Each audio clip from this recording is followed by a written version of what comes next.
My name is Paulo. Yep, that's me. You're probably wondering how I ended up in this situation. It's quite the long story, so I suggest you sit down, get comfortable, some popcorn, and listen. So basically, I grew up in Brazil. I only came to Canada when I was 8 years old. I grew up in São Paulo. My parents, they were Christian. My mom was just newly converted from Catholicism into Christianity. My father, not 100% sure what his story was beforehand, but I know that he was going to church, and he had married somebody else that was going to church as well. So I'm guessing they were basically new as well to this whole faith walk that they were going on. Now, to explain what their faith walk was exactly, you would have to ask them. I don't have that information. I can't get that information at this time. My sister is 2 years younger than me, and you guys know how it is growing up with siblings. Maybe you don't, but you've seen maybe some videos, memes, whatever it is, and they tend to be more along the lines of annoying each other. And whenever I would annoy my sister or come close, there would be a lot of yelling, and my parents didn't like that, so they would always separate us. And so we grew up pretty much separated until I left the house. When I left the house, we're still somewhat separated. I also have a half sister from my dad's side. We never also got close because of other family drama that happened in that case. We've tried to reconnect with some level of success and other level of failure. Anyways, my time at church when I was a kid had always been just, it's a fun place to go to ish. In Brazil, it was a fun place to go to. That's where I met some friends, hang out with people of my age, but I never really got into Jesus, God, and the whole religion aspect of it all because I was young and my parents did as best as they could to really teach it, but I feel like they could have done a little bit more. Now, it wasn't until 2004 that we came to Canada for good. When we came to Canada, it was because God had told my parents to come. But when we were leaving Brazil, my dad was robbed at gunpoint and we lost all the money that we were coming with. So we actually got in Canada with nothing. We lived at the time in a 1-bedroom apartment. Everybody slept in the same room. I slept in an air mattress shared with my sister. My parents slept on the other bed. Now, during this time, I wasn't seeing it, but I know that God provided a lot, from food to clothing to the housewares, furniture, appliances, and stuff like that that we had. It was awesome to get all these things, and a lot of it we didn't pay for it, or if we did pay, it was very, very little. Now, my relationship with my father has always been strained. As a kid, growing up, teenager, I was told many stories by many family members, and they sort of line up and they sort of don't.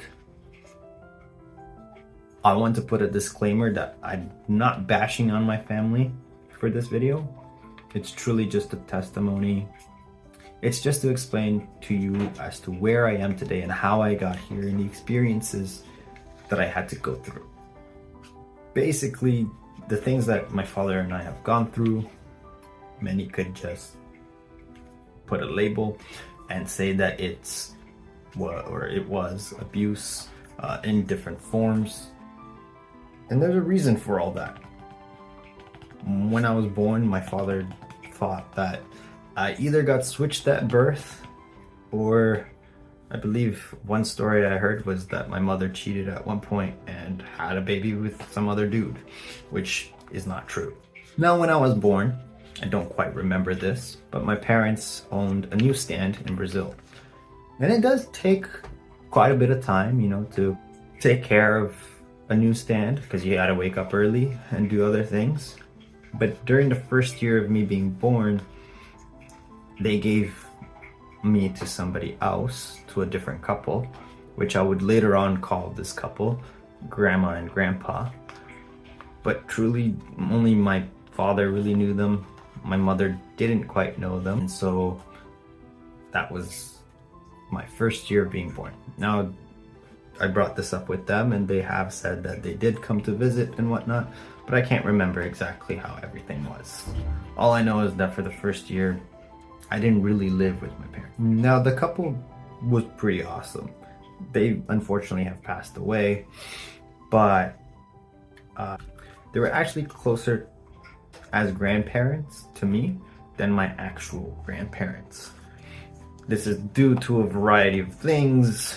One, that both my grandfathers from both of my parents' side have passed away way before I was born. One of them kind of was estranged, and then when things were kind of getting good, he unfortunately passed away from a heart attack. So I never got to meet my grandfathers from my parents' side. And my grandmother's another story. Again, not bashing on my family. I'm just trying to tell it how it is. Be honest, blunt.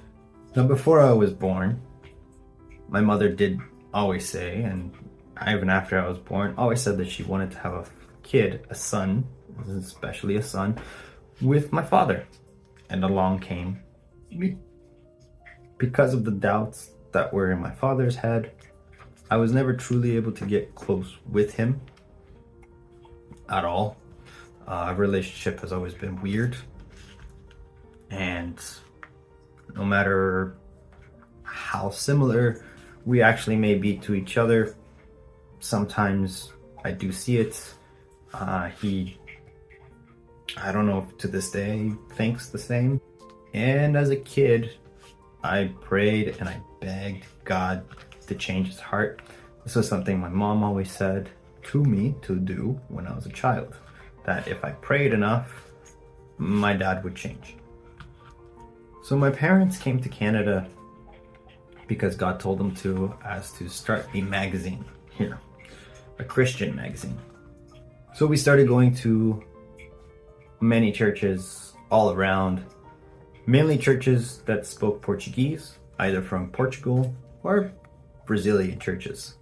We didn't really go to a lot of Canadian English-speaking churches, as when we came, I didn't speak English, my sister didn't, my mother didn't either, and the only person who spoke English in our family was my father. So like I was saying before, church in Brazil was fun, but in Canada, things were a little bit different, both in the school and at church. I was different. I was isolated. I was bullied, picked on, you name it, things happened. Anyways, that's another story for another day. However, my father eventually stopped making the Christian magazine after a few years. This was due to the things that he started to see in the churches, what the pastors were doing, how they were treating him, and he got kind of resentful, bitter towards them, and also mainly towards God. Because how can a God tell you to move to a different country, then you get robbed, and then when you get here to do the work that God told you to do, people start acting weird, different, and mistreating you. So he stopped doing the magazine, and we eventually stopped going to churches altogether. Just no church. My mom wanted to go to church sometimes, but the way that our household ran, unfortunately, there was a lot of control from my dad's side, and my mom actually feared sometimes going to church that my father would find out that we'd have gone to a church, and then there would be a lot of fighting. So by the time I was 16 years old, I started developing a sense of my own personality, identity, and I noticed that my dad wasn't changing even though I prayed. I saw other things that were happening in the world that I didn't agree with. And in turn, I was losing my faith. So I decided to do one last test before I gave up on God, Christianity. And I ended up asking God for a bicycle. I didn't get the bicycle. I then knew that some people, made deals with the devil and they received things. So I tried to make a deal with the devil to get a bicycle, to see if there really was any spiritual things out there. I didn't get the bicycle. I waited for both of them. Many years later, things didn't happen. I shouldn't say many years because it was maybe a couple of months. But it didn't happen. And I wanted it to happen supernaturally because that's what Christianity was to me. Things just happen supernaturally when you ask, right? Ask and you shall receive. So I turned into an atheist. Not really full-blown atheist, but what was it for me was basically if I didn't see it, scientific evidence for things, then it doesn't exist. So you could try explaining faith to me all you want. You could try explaining God to me all you want. But if I can't see it, it doesn't have an actual form, then I don't believe it. Now, when my parents found out that my faith switched into atheism, things started to go bad in our household. It was all pretty much aimed towards me, but basically my father started making me read these Christian books, and if I didn't read them properly, if I missed the punctuation, if I sped and read through it all, he would get angry and make me reread the entire chapter. I had to record myself reading these books, which really singular, one book. I never got past, I think, the second chapter.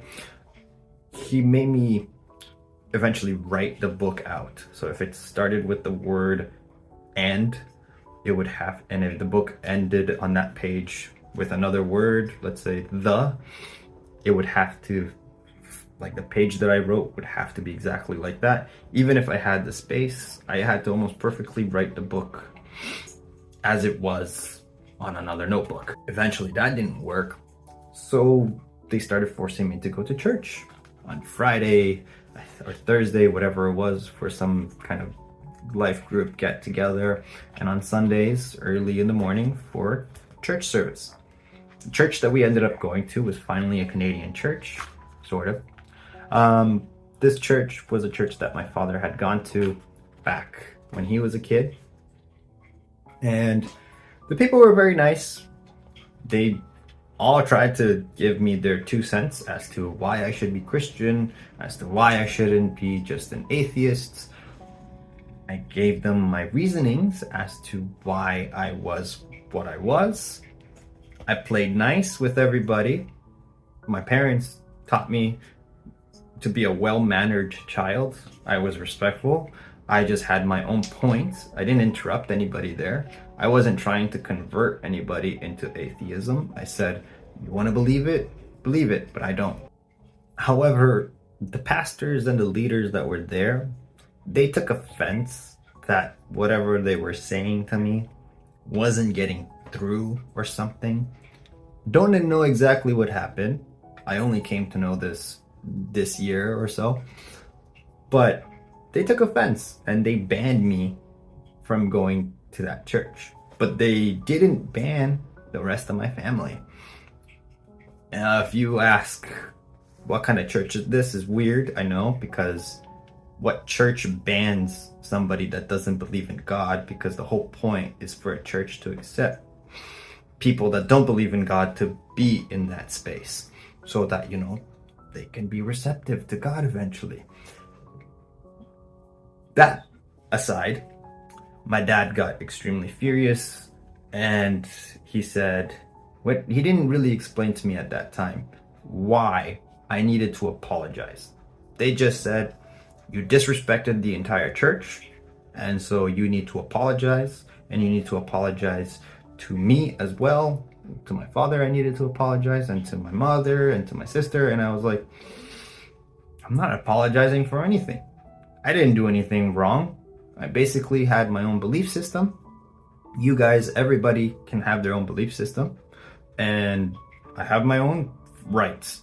And I was respectful. I don't know why I need to apologize to a church. I wasn't told that I was banned from it or anything like that at that time. Again, I was kept in the dark.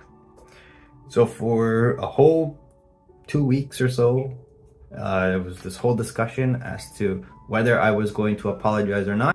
It was the week before March break, for kids going off on break for school here in Canada. And on the Friday, the weekend before March break started, I got home. All my stuff was in trash bags, and I was told one last time as an ultimatum: you either apologize or you get out. And again, didn't apologize, but I told them I'm not leaving. I have nowhere to go. And they didn't care. My dad picked up a sledgehammer, tried to chase me around, tried to tackle me. My mom got in the way. She fell down. So I called the cops because I said, if you hurt my mom, I will call the cops. Cops came. Cops didn't do anything. Said my dad had complete legal rights of kicking me out because that's Canada. If I don't have a bruise, if I don't have a cut, if I don't have a recording of the threats that he made for me, then they can't do anything. So I got kicked out.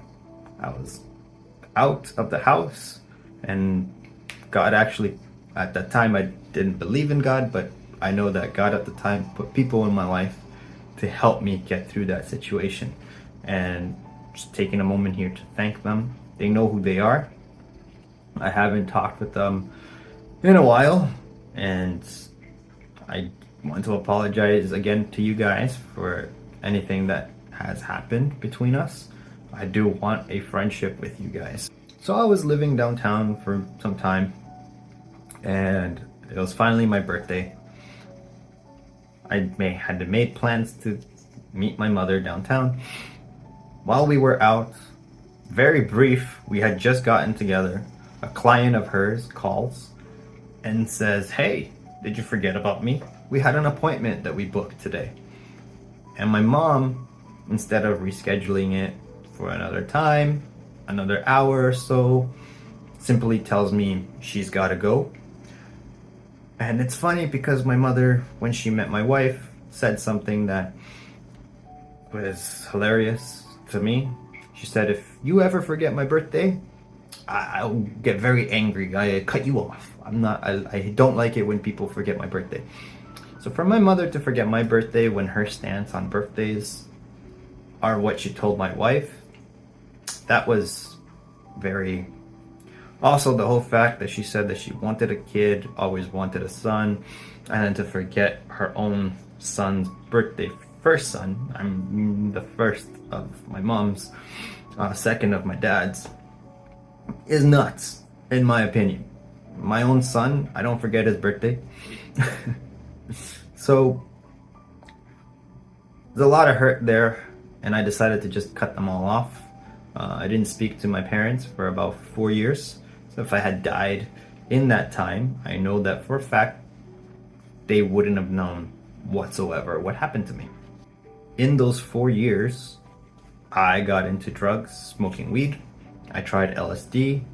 I started popping painkillers. I started mixing them with melatonin and drinking alcohol at the same time and smoking weed at the same time. At one point, I was doing it all. LSD, weed, smoking, painkiller, melatonin, just putting anything I could, hoping that I wouldn't have to wake up the next day. Then I finally did magic mushrooms, or shrooms, as some would call. And that night that I did it, I was told not to do it alone. I did it alone. I think I did 3.5 grams in a burger. And eventually, I tripped out so bad, I ended up calling my mom. I was screaming and yelling, blaming all my situation on her. saying, "How could you do this? You to your own son? How can you tell me that you love me and all this?" And that's the day I found out they were moving to a different city. And so my mom said, "Let's talk in person." It was like 3 o'clock in the morning. I was high. I said, "Fine," but I only wanted to talk with my mom. My dad came along, so before they got into the building, I locked the doors. They need a key to get in.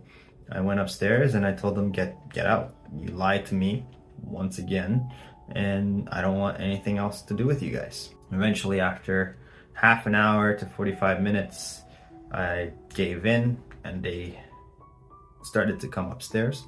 However, my last conversation with my father was through the phone, and he basically said next time he sees me, even on the streets, he would beat me to a pulp and leave me in front of a hospital, in the emergency room.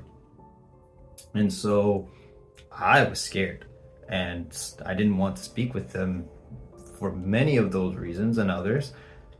And I hid sharp objects, knives, scissors around me in case something happened. I knew what to do.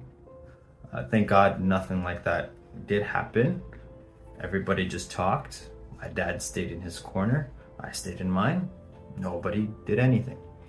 And that was when I started to regain some kind of relationship with my parents.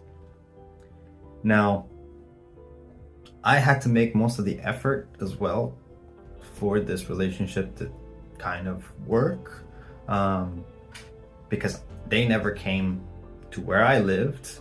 I had to go to where they lived, which was far away now. And every time I went, my mother and my sister would be telling me that they're always praying for me, try to get me back into being Christian. And I was really not hearing it.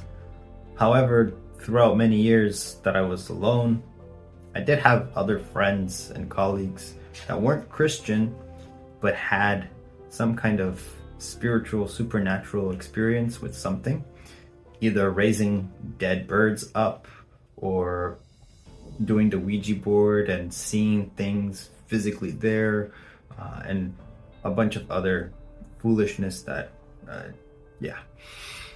So I opened up the possibility that there could be something out there. And so I started to thank the sky. Like, you look up and you just say thank you for this day. And that was the beginning. Gratitude for me. And it did start changing my life a little. And eventually I stumbled upon a couple of things on the internet that was about the Red Sea crossing. If you don't know the story in the Bible, essentially there are slaves. Moses was a baby who was supposed to be a slave, but he was saved. His mother put him in a basket, put him down the river. So the Egyptian woman found him, and the Egyptian woman turned out to be the Pharaoh's wife, or one of them, and so she takes care of the baby, and Moses grows up in the Egyptian's household. Moses gets all this training, all these different things, but then eventually has an encounter with God. God tells him, you got to get the Jewish people out of Egypt. Pharaoh then goes like, no, I'm not doing this. He gets a bunch of plagues put on him up into the 10th plague. After that, Pharaoh goes like, fine, take your people and go. And then after they almost get to the Red Sea, Pharaoh's heart gets turned cold because God made it that way. It says so in the Bible. If you don't believe me, take a look. But he goes and chases after, now again, the Jews, to bring them back into slavery.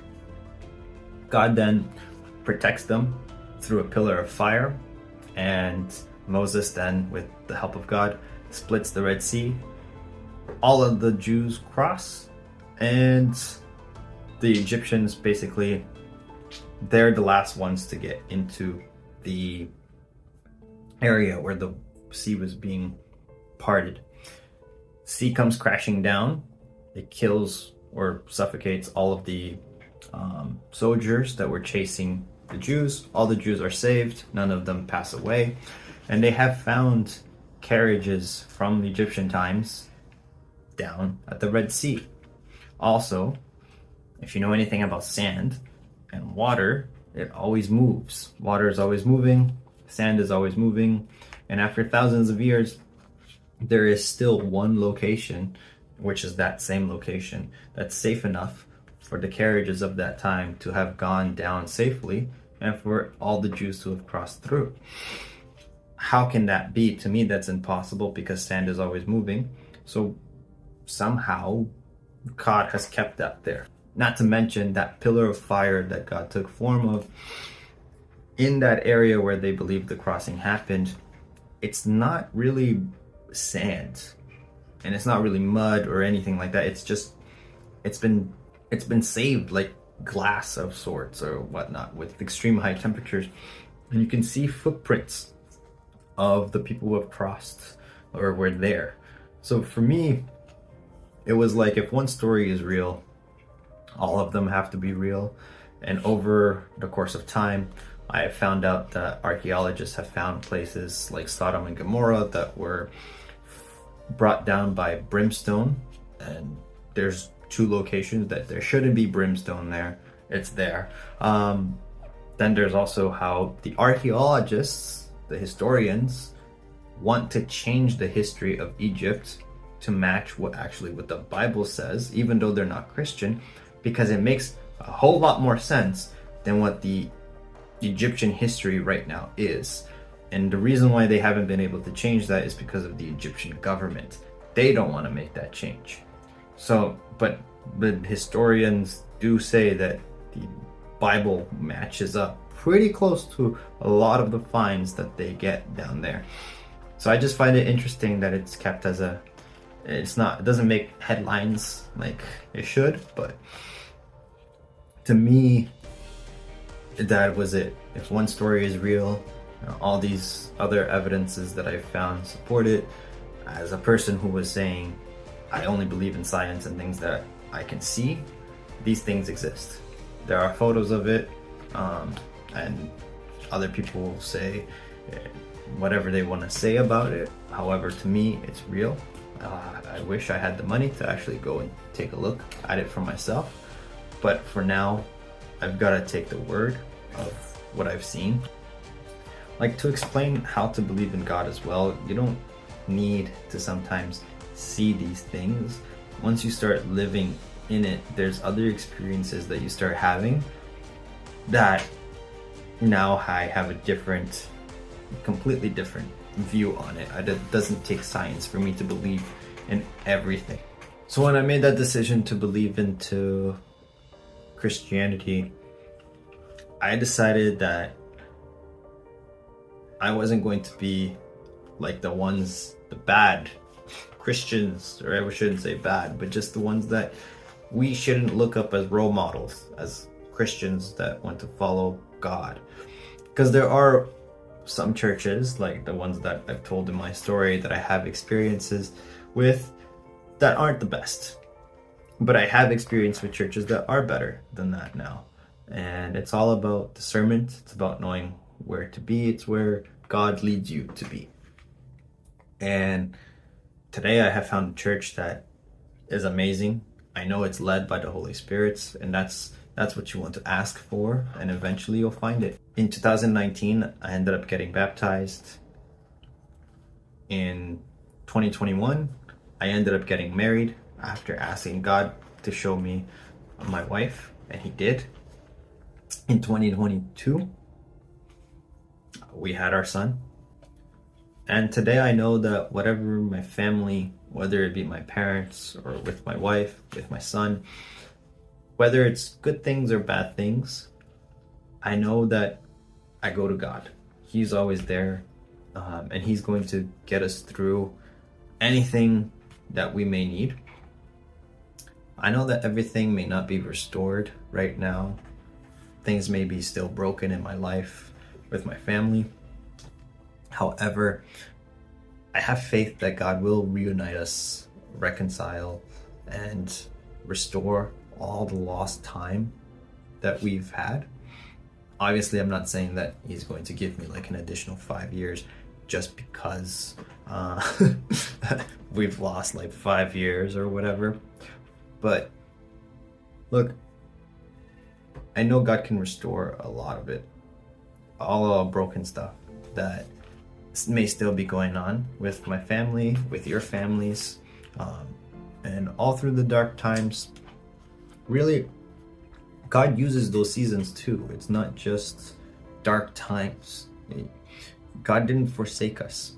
Those dark times were put there for a reason, and God may be putting you through a trial to teach you something, to build your faith, to help you depend on Him more, and to really see if your faith is grounded on Him, or is it just on things that you see in front of you. Kind of how like I was with the whole science thing. I needed to see things in front of me before I actually believed them.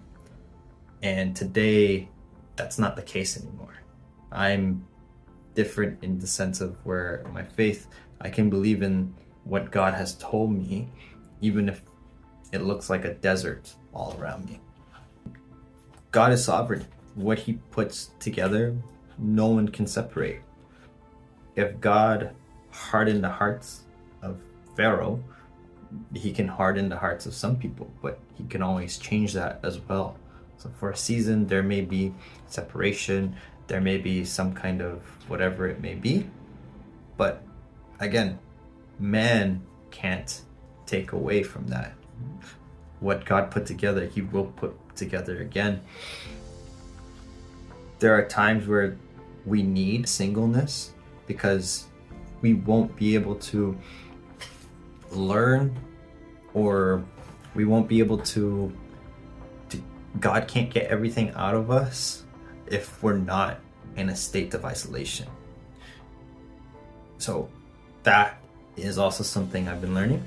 There's more to my testimony, way much more, but I believe that God has told me to just do this. This part is what you guys need to know right now, and everything else eventually He will allow me to tell you more. I want to thank you for listening. I want to ask that God softens your heart, that He strengthens your faith. And I want to reassure you, I want to encourage you that whatever it is that you may be going through, whatever it is that got you to this video, that God will deliver you from whatever it is. Our God has already won the victory. The enemy has no power. All the enemy can do is play mind games. And we just have to be more intelligent. We just have to be strategic about it. It's like that very popular song, if you know it, but it's true. He is the way maker. And even if you don't see it, He's working. And even if you don't feel it, He's working. God never sleeps. He's eternal. So even when you're sleeping, things are moving. He's doing stuff for your good. He works things for all good, all of the things, right? The verse that I'm talking about doesn't say some. He works for all things. So that's what I wanted to share. And I hope you guys have a blessed life.